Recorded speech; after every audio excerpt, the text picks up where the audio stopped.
Hey dudes. Okay, we're talking about farming XP in this video. We've come up with a strategy that generates over 60 million XP per hour at level 99. That's like the floor. And it was also super duper easy to run. That's what this video is going to be about, right? This is a video that we have gotten a lot of requests to make. We also wanted to make it because there's kind of a, gaping knowledge chasm in the game right now with the changes to Breach. That was the strategy. Obviously, it's not anymore. I also just kind of wanted to hit level 100 on the Toxic Rain Pathfinder this league. We did that on stream yesterday morning. It felt great. So prior to that, we played around with some strategies and ultimately landed on the setup that we're going to show off here in the rest of this video. That is going to build off of the last couple of videos we've talked about as well for farming tons of maps, especially Delirious Corrupted 8 mod maps. Those are the best strategy, the best map for doing an XP farming strategy because they have the most guides in them.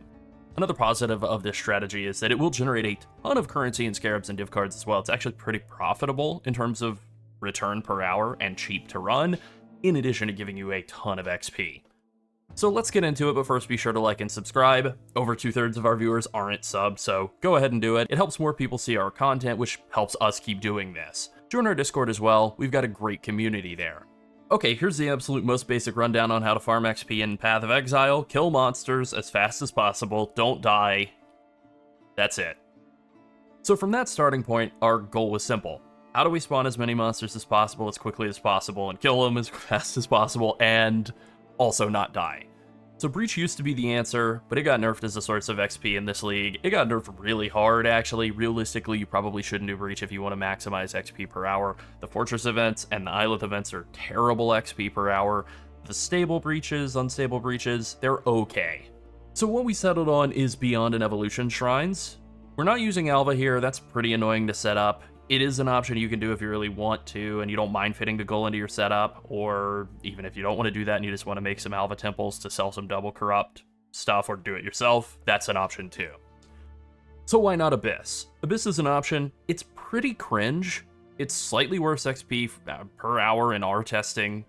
Maybe we could have done it on better maps, but it was also surprisingly pretty deadly, so that kind of undermines the whole point of doing an XP farming strategy, right? If you're dying and losing XP, that's awful.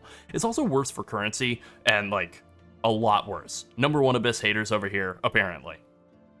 Beyond spawns a ton of monsters. All you have to do in order to make the monsters spawn is have a lot of pack size, kill monsters, and then Beyond monsters spawn. That's great. It synergizes incredibly well with Evolution Shrines, which kind of got a buff this league.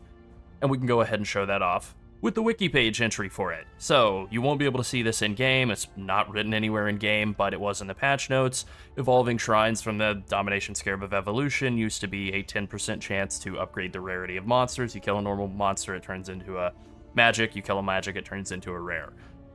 That got bumped up to 25%, but then they just sort of nebulously said it reduces the chance to upgrade a rarity every time. So the chance of going from normal to magic to rare is low. How low? Who knows? But it doesn't matter because what we're going to do is just scale up the magic pack size of our maps as high as possible and then turn like thousands of magic monsters in every map into hundreds of rare monsters in every map. And this is going to give us a massive amount of XP.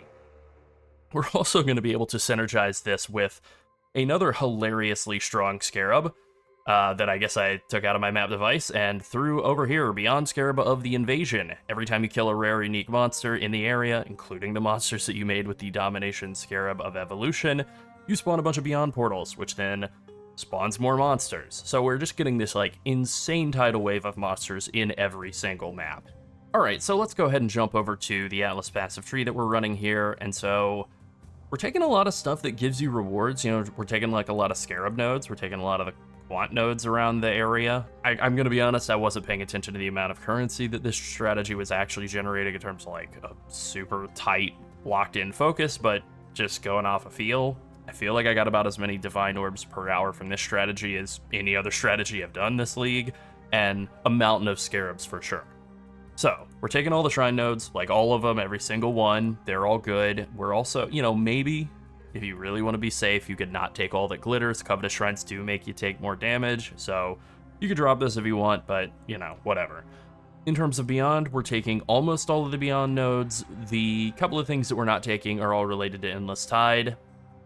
Endless Tide makes it so that Beyond bosses can't spawn in your maps. This is good because the bosses turn off the monsters spawning for the rest of the map, and sometimes they'll just spawn right at the start of a map, and now you can't have Beyond in the map anymore. So you just want Beyond to spawn a bunch of guys throughout the entire map, so you're taking Endless Tide, and then you really want to take Pale Clarion to give you more Baidat followers and get a lot more basic currency for them. I think this is why it feels like it generates so much raw currency. You don't have to come over here and take Fiendish Opulence, but it's kind of nice. This did actually throw like a bunch of Tainted Fusings and Chromes at me while we were streaming as well, which was like cool, you know? It's not bad to have a bunch of tainted currency as well. Not a huge draw though, right? Like that's not the reason that we're doing this. The main reason we're doing this is just to have a bunch more monsters to kill.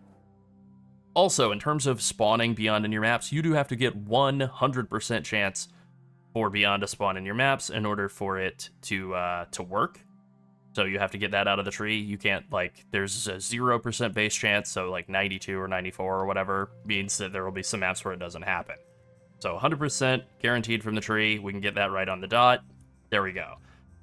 Then we're just kind of scaling up pack size everywhere else we can, and, you know, all the usual stuff. We're taking all the map mod effect possible. We're taking some map spawn nodes. We're taking a bunch of Scarab spawning stuff. Pack size from our blue Eldritch Altars. You can do red if you want instead. I don't know, I just kind of prefer blue, but red is equally plausible, equally good.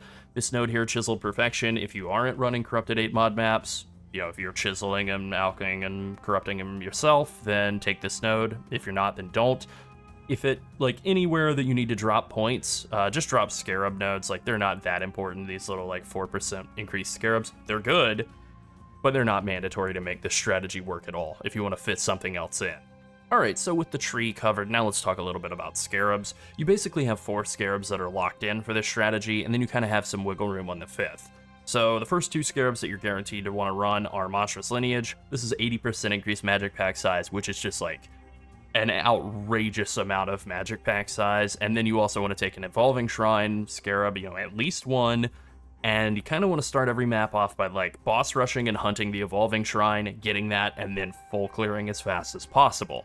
Now, you do want Beyond Scarab of the Invasion. Personally, I think you're better off going to hunt the Evolving Shrine first and then killing the boss, since the boss and all of the rares that you kill along the way are going to spawn invasion portals. You know, this is part of why, like, a map like Glacier can potentially be very good, because there are tons of unique bosses at the end. You get whatever it is, like 10 or 12 unique goat men at the end, although the actual final boss of that map he can jump on your head and kill you, so that's annoying. On stream, all we did was Dunes. It was all I had. Toxic Sewer is good. Atoll is a really awesome layout as well, but all I had was Dunes, so that's what I ran. But I think you can get better XP per hour than like 64 million by doing some other maps that are a little denser, like Toxic Sewer, Glacier, and Atoll. I think those would be pushing you up into the 70 million range. So this is the 4 Scarabs that you're running, right? Then you have the option of either just running a Domination Scarab of Evolution as your 5th. That's what we did for the stream. It seemed like the easiest, safest approach to just guarantee, you know, now you have 2 Evolving Shrines. If there are 2, it's a lot easier to find, right? Twice as easy to find them. And, you know, it adds a couple more magic packs in as well by having another shrine. You can scale that up with Monstrous Lineage, so it's good. Also, if the Evolving Shrine falls off at any point, you can go very easily get it again. That's good. Very helpful. If you don't want to bother with that, you can do Influencing Scarab of Hordes. This is another 40% pack size bonus. Great for spawning more Beyond monsters. Great for more fodder for your Evolution Shrine or Evolving Shrine. It'll synergize nicely with Monstrous Lineage on any sort of magic packs from either blue or red altars, so that's an option as well. And then the kind of wild card one is Beyond Scarab of Hemophilia. This gives you a bunch of merging radius, which helps with spawning more Beyond monsters. It also has this new bonus of giving you a chance to steal all of the modifiers from rare monsters. This can be really good. It can be really annoying. Sometimes you'll, like, steal Shroudwalker or whatever it is, the one that causes you to teleport around, but it's basically a built-in headhunter on a lot of the Beyond rare monsters, so definitely something fun to play around with, but, you know, some potential to kill you by teleporting you into packs of monsters or, you know, into spots you don't want to be. So maybe a little counterintuitive for, like, XP maxing. Probably the safest bet is just, you know, double Monstrous Lineage, double Evolution, and an Invasion. That's what we're going to write down in the written component, but since you're watching this, Hemophilia and Influencing Scarab of Hordes are both great alternatives. Alright, so as for the maps, do you need to do them Corrupted 8 mod? Do you need to do them Delirious?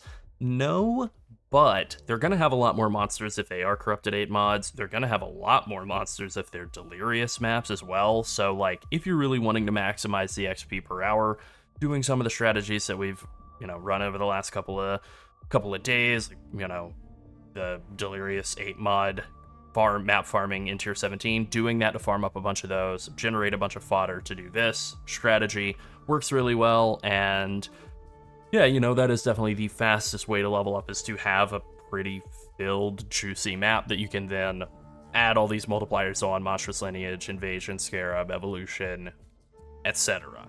So with all that being said, Domination is definitely the best option in the map device. It'll add a bunch more shrines add a bunch more monsters, and they make it so that you can clear a lot faster. So all good synergies happening there.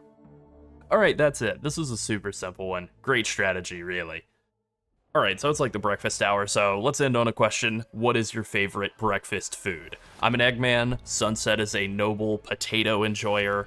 Let us know what you like in the comments. Again, you may inspire some breakfast decisions going forward. Alright, that's it. Be sure to like and subscribe if you enjoyed the video, and join the Skipping Sleep Studio Discord and become part of our community. And finally, thank you to all of our channel members. If you want to support us and help us make more PoE content, become a channel member or come boost the Discord. Thanks for watching. Bye.